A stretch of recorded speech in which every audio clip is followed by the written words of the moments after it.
So guys, here we back again. This is Lad Support. So guys, good afternoon. Lad support po tayo. So changing board tayo guys. Tinanggal na yung flex niya ng wire. So the problem is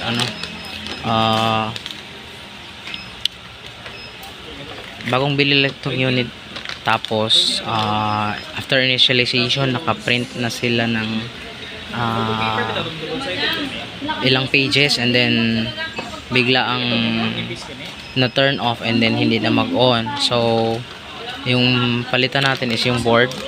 Ito yung bagong board, which is ito yung board from factory. Natanggal na siya guys. So ganun lang yung gawin natin, tanggalin natin. So guys, ayun. So ayun, natanggal na natin. So ayun, ganun. May mga wires dyan guys, i-follow lang natin. So ito yung board from the factory. So problem. So guys, ito yung bago natin. Bago, fresh from the cellophane. So awa na pa sila love letter from Epson Windows, kaso Chinese. Kita ka ba magbasa? So palitan lang natin yan guys, palitan. Yan yung bagong board of Epson L130. Yung natin, inks is pigment. Bago na printer, then nagka factory defect, like after initialization ka-print pa ng ilang pages, and afterwards na turn off, and then trinay i-on, but then the problem sa core hindi na mag-turn on. So pinalitan lang ng board. Balik lang natin sa dating position yung mga flex nya, and then wires.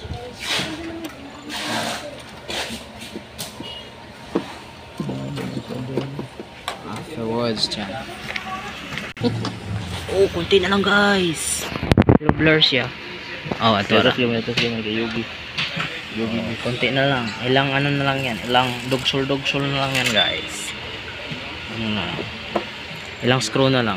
Mabalik na natin yung new board. Pag tao ba kay newborn, pag printer, new board baby. So guys,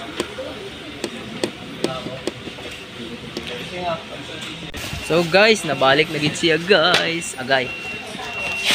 So need na nato wires guys, so kung kaning saksak na lang natin guys, saksakin natin guys, saksakin ng isaksak siya. Plug in natin, plug in. Oh my god. Yun. So turn on natin guys. Ayun. Bagong board, bagong on. So may yun guys, may factory defect. Baka nag short circuit yung niya, yung board ito. Ito yung from factory. Ito yung from factory rin, kaso siya, bagong board.